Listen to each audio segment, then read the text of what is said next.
भाई और बहनों, दर्शकगण, श्रोतागण, मातृशक्ति को नमन।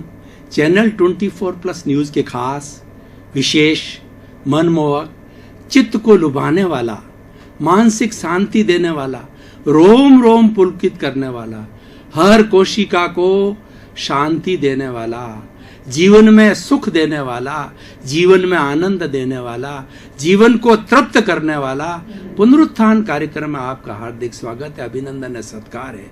पुनरुत्थान कार्यक्रम में हम प्रतिदिन नए नए विषयों के साथ प्रवेश होते हैं।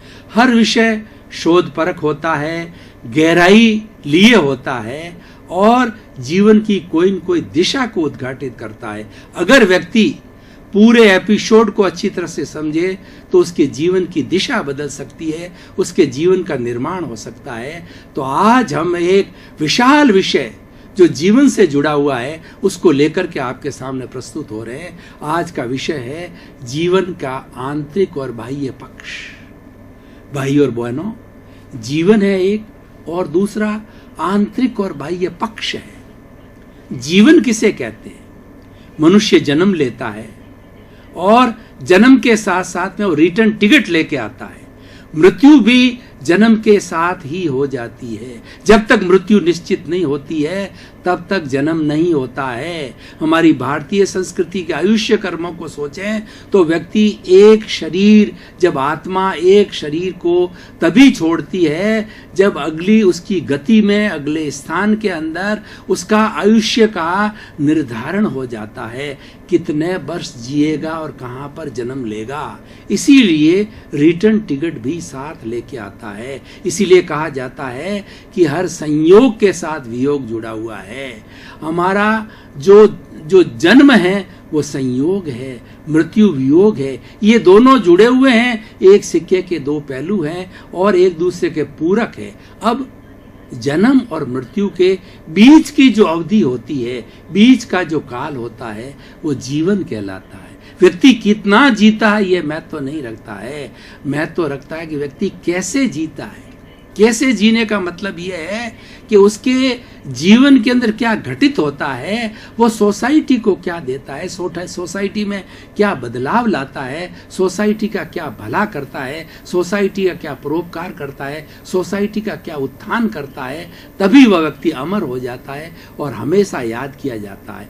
आज महात्मा गांधी को लें, विवेकानंद को लें, दयानंद सरस्वती को लें, कबीर जी को लें, रहीम जी को लें, तुलसीदास जी को दें, वाल्मीकि जी को लें, राम को लें, कृष्ण को लें, महावीर को लो, ऐसे सैकड़ों सैकड़ों, हजारों हजारों महापुरुष और भगवान हुए हैं जिनको हमेशा हमेशा याद किया जाएगा, सेंचुरीज टुगेदर याद किया जाएगा, क्योंकि वो ऐसा जीवन जीते हैं कि जीवन के अंदर न कुछ जो है बहुत गहरी चीज, बहुत बड़े उत्थान की बात जो है वो सोसाइटी को दे जाते हैं। तो ये सब जीवन के बारे में।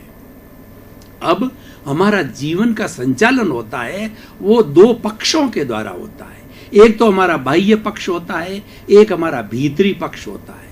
तो मैंने पहले बाह्य पक्ष की बात करता हूं कि बाह्य पक्ष का अर्थ होता है कि हमारा जो लोक है, हमारा जो संसार है, हमारा जो लोगों के साथ में जो संपर्क है, वह सारा हमारा बाह्य जगत कहलाता है। जैसे कि हम समाज में जीते हैं, मनुष्य एक सामाजिक प्राणी है और वह समाज के बिना अकेला नहीं रह सकता। मनुष्य समाज में के साथ साथ में परिवार में भी रहता है और वह परिवार का अपना भरण पोषण करता है, परिवार का संचालन करता है। ये सब हमारा बाह्य जगत है। बाह्य जगत में इंद्रियों का मुख्य रोल है। हमारी 5 इंद्रियां हैं, स्पर्शन, रसन, घ्राण, चक्षु, श्रोत्राणी इंद्रियाणी। स्पर्शन इंद्रिय के द्वारा हम चमड़ी का या किसी वस्तु का स्पर्श करते हैं और रसन के द्वारा हम स्वाद लेते हैं और स्पर्शन रसन घ्राण के द्वारा हम सुगंध दुर्गंध का अनुभव करते हैं और चक्षु के द्वारा हम देखते हैं और श्रोत के द्वारा हम सुनते हैं। इन 5 इंद्रियों से हमारा ये बाह्य जगत संचालित होता है। बाह्य जगत को संचालित करने के हमारे 3 बड़े अवयव है, मन, वचन और काया। मन के द्वारा हम चिंतन करते हैं वर्तमान का और भूतकाल की स्मृति करते हैं और भविष्य का जो है वो भविष्य की स्मृति करते हैं और भूतकाल की जो है हम वो यादगार करते हैं। तो इस तरीके से मन का ये काम है। और हमारी ये 5 इंद्रियां हैं, ये 5 इंद्रियां बाह्य जगत के जितने जितने अपने विषय है उन विषयों को ग्रहण करना, मात्र इतना काम ही इंद्रियों का। और इंद्रियां सारा विषय लेकर के और हमारे मन को दे देती है, तो मन उसका मैनेजमेंट करता है और मन भूत भविष्य वर्तमान का कार्य भी करता है।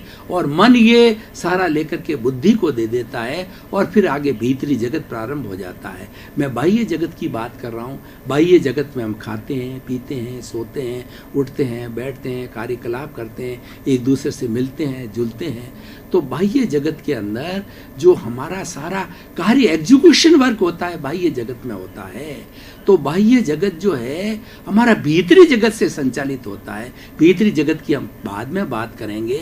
बाह्य जगत के अंदर हमारा लोगों के साथ व्यवहार अच्छा होनी चाहिए। हमारी वाणी है उसके अंदर बहुत बड़ा काम करती है। और कहा जाता है ऐसी वाणी बोलिए और मन का आपा खोए, औरन को शीतल करे और आपो शीतल होए।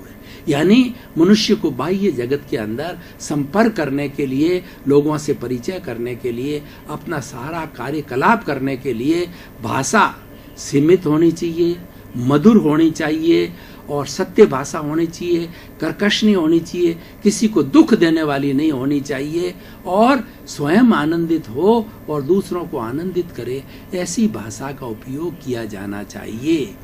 ऐसा करने से क्या होता है, ऐसा कहा जाता है कि इस वाणी के अंदर जहर है और इसी में अमृत है। यही वाणी मित्र बना लेती है और यही वाणी शत्रु बना देती है। यही वाणी जब अमृत झरती है तो मित्र बन जाता है और जहर झरने लग जाता है इस वाणी से तो शत्रु बन जाता है। इसीलिए बाह्य जगत का घटक है, इसको बहुत ही जो है सही तरीके से उपयोग लेना चाहिए।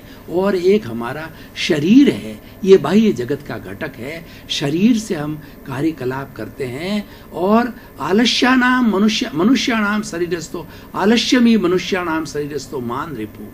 आलस्य है वो मनुष्य का सबसे बड़ा महान दुश्मन होता है। इसीलिए इस शरीर से आलस्य नहीं किया जाना चाहिए। इस शरीर को स्मार्ट रखना चाहिए, क्यों कोई भी कार्य शरीर से किया जाएगा और वो समयबद्ध किया जाना चाहिए। सारी प्लानिंग भीतर से मिलेगी, हम भीतरी जगत की बात करेंगे, लेकिन एग्जीक्यूशन होता है वो बाहरी जगत में होता है। इसलिए दोनों इंपॉर्टेंट है। भीतरी जगत तो हमारी प्लानिंग का जगत है और बाह्य जगत जो है हमारे एग्जीक्यूशन का जगत है। दोनों के बीच में सामंजस्य होना चाहिए, दोनों के बीच में जो कॉम्बिनेशन होना चाहिए, तभी हमारा मकसद पूरा होगा और हम जो कार्य करेंगे उसके हमको रिजल्ट मिलेंगे। ये सब बाह्य जगत की बात है। अब हम भीतरी जगत की बात करते हैं। भीतरी जगत सूक्ष्म जगत है, बाह्य जगत स्थूल जगत है। स्थूल जगत के अपने अलग नियम हैं और जो भीतरी जगत सूक्ष्म है उसके अलग नियम हैं। सूक्ष्म बहुत पावरफुल होता है स्थूल की तुलना में। मैं आपको उदाहरण देना चाहता हूँ कि हमारी मोबाइल के अंदर चिप होती है, मेमोरी कार्ड होता है, उसके अंदर 100 GB तक मेमोरी डाली जा सकती है। यानी एक पूरा लाइब्रेरी की सारी किताबें जो है हम एक मेमोरी कार्ड में डाल सकते हैं, इतनी पावरफुल होती है। और आपने कभी तारापुर परमाणु जो है हमारा, जहाँ परमाणु का विस्फोट होता है और परमाणु ताप घर है, वहां आप गए हो तो वहां यूरेनियम के परमाणु से जो है न्यूट्रॉन और प्रोटॉन को तोड़ करके बहुत बड़ी बिजली बनाई जाती है। एक प्रोटॉन को तोड़ करके, एक यूरेनियम के एक एटम को तोड़ करके कई किलोवाट जो है बिजली तैयार की जाती है, क्योंकि सूक्ष्म ताकत होती है और सूक्ष्म से स्थूल बनता है। स्थूल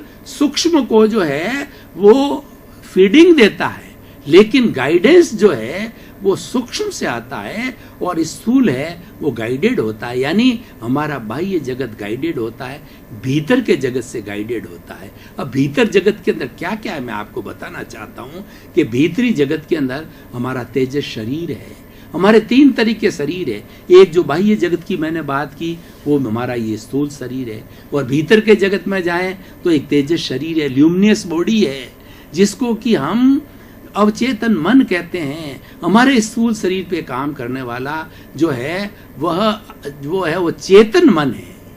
चेतन मन सारा काम करता है, वो गुणा करता है, भाग करता है, गणित करता है और पढ़ता है, लिखता है, बोलता है, सारी बातें करता है और कार्यकलाप करता है। और जो दूसरा हमारा जो जो जो सब कॉन्शियस माइंड है, अवचेतन मन है, उसमें रूपांतरण होता है। अवचेतन मन बहुत बड़ी फैक्ट्री है। जितना भी रूपांतरण ट्रांसफॉर्मेशन होता है वह सारा अवचेतन मन के जगत पे होता है, ल्यूमिनस बॉडी में होता है, तेजस शरीर में होता है। इसीलिए हमारी आत्मा जो है वो निष्क्रिय है, वो तो क्या है कि अजर अमर है, अमूर्त है और वह कोई कार्य नहीं करती है। लेकिन उसके साथ के अंदर जुड़ा हुआ अचेतन मन, कार्मण शरीर, वेयर हाउस, हमारा जो जन्म जन्मांतर में हमने जो कर्म किए उन सब का चिट्ठा जो है, वेयर हाउस है, वो हमारा कार्मण शरीर है, वो हमारा अचेतन मन है, जिसमें बहुत सी दबी हुई हमारी भावना होती है। वो भावनाएं समय के साथ साथ के अंदर खुलती है, अध्यवसाय के माध्यम से जो है वो हमारे जो है अवचेतन मन तक आती है और वहां पर उनको कलर्ड हो जाती है। अभी तक जितना भी हमारे जो है वो जो कार्बन शरीर से आता है वो कलरलेस होती है, लेकिन जो लेशियाएं मिलती है उनको लेशियाओं के माध्यम से कन्वर्शन होता है और वहां पर भीतर से कैसा भाव आ रहा है। हमारे जो कार्बन शरीर, हम भीतरी जगत की बात कर रहे हैं, जो कार्बन शरीर है वो अचेतन मन है, उसके अंदर कौन से भाव है, हिंसा के भाव है, अच्छे भाव है, उसको 6 कैटेगरी के अंदर डाला गया है। कृष्ण लेशिया, नील लेशिया, कापोत लेशिया, पद्म लेशिया, शुक्ल लेशिया और तेजो लेशिया। कृष्ण लेशिया, नील लेशिया और कापोत लेशिया अशुभ भाव। भीतर से जो पापकारी प्रवृत्ति और अशुभ भाव आ रहे हैं वो कृष्ण नील कापोत लेशिया के होते हैं और वो डल कलर के होते हैं। वो आकर के ट्रांसफॉर्म होते हैं हमारे तेजस शरीर पे, सबकॉन्शियस माइंड पे या अवचेतन मन के ऊपर, और भीतर से अच्छे भाव आ रहे हैं। मान लो अच्छे भाव आ रहे हैं कि परमात्मा का भाव आ रहा है, सहयोग का भाव आ रहा है, परोपकार का भाव आ रहा है और कुछ कर गुजरने का भाव आ रहा है। तो वो भाव कौन सा होता है? आनंद का भाव आ रहा है, शांति का भाव आ रहा है। वो तेजो पद्म और शुक्ल लेशिया होती है। तेजो लेशिया उसका कलर गुलाबी रंग का होता है, बाल सूर्य का होता है, वह हमें शांति देता है। और पद्मलेशिया का जो कलर होता है वह हमें आनंद देता है। शुक्ल लेशिया एकदम प्योर वाइट होता है और वह जो है एकदम एब्सोल्यूट प्योर होता है। ये एब्सोल्यूट प्योरिटी जो है हमें सिद्धि की ओर ले जाती है, सिद्ध बुद्ध मुक्त बनाती है। तो सारा जिस तरीके का भाव होता है वो कलरलेस होकर के कलर्ड हो जाता है, कलर्ड होकर के ट्रांसफॉर्मेशन होकर के हमारे अवचेतन मेतन से चेतन मन तक आता है। और चेतन मन के अंदर एंडोक्राइन ग्लैंड्स होती है। तो जैसा जैसा भाव आता है भीतर से अच्छा या बुरा, अभी तक तो वाइब्रेशंस थी और वो वाइब्रेशन जब चेतन मन को टच करती है, जब हमारे इस जो चित्त को टच करती है, इस स्थूल दिमाग के अंदर आती, मन में आती है, तब उस वक्त के अंदर एंडोक्राइन ग्लैंड के अंदर उसका ट्रांसफॉर्मेशन होता है। वो वाइब्रेशन जो है लिक्विड में बदल जाती है और वो जैसे जैसे भाव होते हैं वैसे वैसे विचार बन जाते हैं और वो एंडोक्राइन ब्लड का एंडोक्राइन के अंदर जो हमारा लिक्विड फॉर्म है सारे हमारे ब्लड के अंदर हो जाता है और हम वैसे विचारों से ओतप्रोत हो जाते हैं, अच्छे बुरा विचारों से। और फिर हमारी कर्मेंद्रियां हैं, ये हाथ है, पांव है, वो वैसा करने को वो अग्रेसित हो जाती है, वो करने लग जाती है।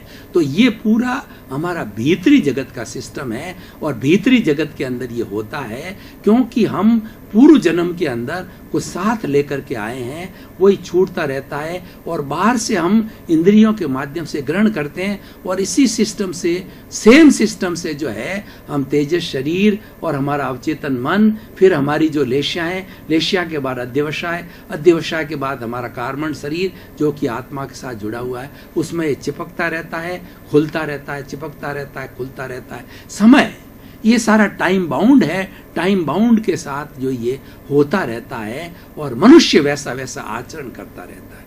अब भाई और बहनों, दर्शकगण, श्रोतागण, मैं थोड़ा आज के इस एपिसोड को, आज के इस प्रवचन को मैं जो है कसौटी पर कसना चाहता हूं कि आखिर व्यक्ति भीतरी और बाह्य जगत को जाने तो उसको क्या लाभ है, भीतरी जगत को जानने से हमारा ट्रांसफॉर्मेशन होता है। अगर भीतर हमारी अशुद्धि चल रही है, अशुभ भाव चल रहे हैं, तो हम उसको शुभ में बदल सकते हैं। अगर कोई व्यक्ति भीतरी जगत को जानता है तो जो अशुभ भाव आते हैं उसको मालूम पड़ जाता है, क्योंकि वैसी जो है लेशाएं आती है तो वह तेजस शरीर के माध्यम से जो है अशुभ भावों के सामने शुभ भाव खड़ा कर देता है। तेजो पद्म शुक्ल लेशा खड़ी कर देता है तो अशुभ भाव दब जाते हैं, शुभ के अंदर बदल जाते हैं। यानी हम कन्वर्शन कर सकते हैं, हम पाप को जो है पुण्य के अंदर बदल सकते हैं। लेकिन ये कब होगा? जब भीतरी जगत का व्यक्ति जो है अन्वेषण करेगा, भीतरी जगत का एक्सपर्ट होगा, भीतरी जगत का साधक होगा, भीतरी जगत का जानकार होगा। तो भाइयों और बहनों, आज कितना सुंदर एपिसोड है कि हमारा बाह्य देखिए कि जैसे भीतर से भाव आते हैं वैसे हमारे विचार बनते हैं। जैसा विचार होता है वैसा आचार होता है, जैसा आचार होता है वैसा व्यवहार होता है, और जैसा व्यवहार होता है वैसा व्यक्तित्व होता है। तो अच्छा व्यक्ति तो हर इंसान बनाना चाहता है। हर इंसान चाहता है कि लोग मुझे पसंद करें, मेरी बात को सुने, मेरी बात को तवज्जो दे, मेरी बात अच्छी लगे। वो कब संभव है? भीतरी जगत में करेक्शन देना पड़ेगा कि भीतर से क्या आ रहा है। भीतर से जो नेचुरल वे के अंदर अशुभ भाव आ रहा है तो हमारी सारी परिणति हम अशुभ भाव में होगी। हम हिंसा करेंगे, झूठ बोलेंगे, अपराध करेंगे, घृणा करेंगे। ये सब भीतर से आता है, ये अशुद्ध भाव भीतर से आते हैं। लेकिन हमने करेक्शन दे दिया। हम मनुष्य इतना पुरुषार्थ कर सकता है, करेक्शन देने की उसके अंदर क्षमता है, तो वो भीतर से करेक्शन दे करके और पुनः जो अपने स्थापित हो जाता है और अच्छे भावों को अपने अच्छे भावों को बदल देता है। तो भाइयों और बहनों, दर्शकगण, श्रोतागण, आज के इस एपिसोड से हम शिक्षा लेते हैं कि हमें भीतरी जगत को पहचानना चाहिए और भीतरी और बाह्य जगत का संतुलन करना चाहिए। यानी जो इसके बीच की कड़ी है वो हमारे भाव है। देखिए, भाव क्या होता है? एक व्यक्ति जा रहा है, मान लो वो बेचारा सूरदास है, तो हम मन के अंदर हमारा बुरा भाव आता है कि देखो अंधा जा रहा है, उसके प्रति ग्लानि आती है, तो ये अशुभ भाव है। ये अशुभ भाव है, वो हमारा भाव बिगड़ने से हमने टिप्पणी कर दी, अंधा जा रहा है। हमने बिना मांगे ओपिनियन दे दी, तो हमने कॉज खड़ा कर दिया, ये कर्म बीज खड़ा कर दिया, उसकी इंसल्ट कर दी। हमने बोला नहीं, मन से भी सोचा तो भी अशुभ भाव हो गया। और बोल के अगर कह दिया कि अंधे कहाँ जा रहे हो, तो ये बहुत बड़ा अशुभ भाव हो गया। तो उसके जो ये अशुभ भाव से हमने क्या किया, वैसा बीज बो दिया। हमने कर्म बीज बो करके और हमने फिर एक आगे हमारे जो है कार्बन शरीर को भेज दिया। तो समय आने पर वो हमारे लिए कर्म फल और कर्म परिणाम बन करके आएगा और उसके हमें परिणाम भुगतने पड़ेंगे। देखिए, इस जगत के अंदर हम जितनी बुराइयां करते हैं, जितने अपराध करते हैं, जितनी हिंसा करते हैं, प्राणियों को दुख देते हैं, तकलीफ देते हैं, झूठा माफ तोल करते हैं, या किसी का शोषण करते हैं, किसी को गाली देते हैं, किसी को क्रोध करते हैं, या बहुत बड़ा अपने धन का, अपने पद का, अपनी प्रतिष्ठा का अहंकार करते हैं, इन सब बुराइयों से, इन सब नेगेटिव थॉट से, इन सब नेगेटिविटी से जो है हमारे जो कर्म बीज है वो बुरे कर्म बीज बनते हैं। वो कॉजेज हैं, ये कॉजेज हैं, सारे नेगेटिविटी के कॉजेज हैं। और ये नेगेटिविटी के कॉजेज भीतर इकट्ठे होकर के समय आने पर हमें वे नेगेटिव कर्म फल और कर्म परिणाम देंगे। इसलिए भाई और बहनों, दर्शकगण, आज का जो हमारा विषय ये कहता है, किसी को दोषी मत मानो। कोई व्यक्ति किसी परिस्थिति में काम कर रहा है, जैसे मान लो एक चोर है, चोरी कर रहा है, तो उसके कर्म फल है, उसकी वजह से वो चोरी कर रहा है। हमें रिएक्ट नहीं करना चाहिए, हमें ओपिनियन नहीं देनी चाहिए, हमें उसके प्रति प्रतिक्रिया नहीं करनी चाहिए, उसके भाव नहीं बिगाड़ना। वो अपने कर्मों से कर रहा है, वो जाने, उसका काम जाने। तो हम किसी के प्रति जो है बुरा भाव नहीं लाएं। तो बुरा भाव नहीं लाएंगे तो हमारे कोई तरह के कॉजेज नहीं होंगे, उसके हमारे कोई इफेक्ट नहीं आएंगे। और उसकी जगह आप अच्छे कॉजेज डालिए जैसा what you will sow that you will reap, जैसा बोओगे वैसा काटोगे। अच्छे भाव कीजिए, आप प्रभु भक्ति के भाव कीजिए, और सबसे जो कहिए प्राप्त वचन का ऐसे, जगत के किसी प्राणी को किंचित मात्र भी दुख न हो, दुख न हो, दुख न हो, जगत का कल्याण हो, सर्व जीव को, इस संसार के समस्त जीवों को सुख मिले, शांति मिले, सबका कल्याण हो और सबको आनंद मिले, सबको मोक्ष मिले, ऐसी भावना आप बातें हो, जगत कल्याण की बात करते हो, बहुत सुंदर बात है। इसके परिणाम बहुत अच्छे आते हैं और हम प्रसन्न होते हैं और साथ साथ में दुनिया को भी प्रसन्न करते हैं और हमारे कॉजेज अच्छे हो जाते हैं। इसीलिए भाई और बहनों, दर्शकगण, श्रोतागण, आज की निष्कर्ष की भाषा में बात करूं कि सभी लोग, मानव मात्र भी जो है, उन्हें अपने भाव नहीं बिगाड़ने चाहिए, भाव शुद्धि रखनी चाहिए, भावों की प्योरिटी रखनी चाहिए। जो हमारा चिंतन है, that should be pure. What we think should be pure. There should be purity in our thoughts. There should be purity in our mind. There should be purity in every field of our life. Where there will be more and more purity, एक समय आएगा कि ये purity जाकर के और हमें जो है सिद्धि तक पहुंचाएगी, क्योंकि सिद्धि तक वही पहुंच सकता है जो प्योरिटी का प्राप्त होता है। प्योरिटी रखने वाले के भाव हमेशा पॉजिटिव होते हैं और जो इम्प्योरिटी रखता है उसके भाव हमेशा नेगेटिव होते हैं। नेगेटिव के असर हमें बुरे मिलते हैं और प्योरिटी के असर हमें अच्छे मिलते हैं। इसीलिए आज का हमारा विषय ये है कि अगर हम भीतरी और बाह्य जगत का आपस में सामंजस्य करें तो अर्थ ये निकलेगा कि इसके बीच में जो घटक है, बीच में जो ब्रिज है, वह भाव है, वो विचार है, वो चिंतन है, उसको शुद्ध रखिए। जितना जितना चिंतन शुद्ध होगा उतना उतना हमारा विकास होगा और शुद्ध चिंतन रखने वाला कभी व्यक्ति परेशान नहीं हो सकता। वो व्यक्ति कभी टेंशन में नहीं आ सकता, स्ट्रेस में नहीं आ सकता, स्ट्रेन में नहीं आएगा, हर वक्त मुस्कुराता रहेगा और वो निष्काम कर्म की परिभाषा में चले जाएगा कि मेरा तो काम है, कर्म करते रहो। और कर्म कैसा करना कि गीता में कहा गया है, फल की बिना इच्छा किए काम करते रहो। भक्ति मार्ग क्या करता है? भक्ति मार्ग में भगवान कृष्ण ने कहा है कि तू कितना ही पापी है, तेरे कितने ही बड़े पाप है, सब तू मेरे चरणों में समर्पित कर दे और तू मेरा हो जा।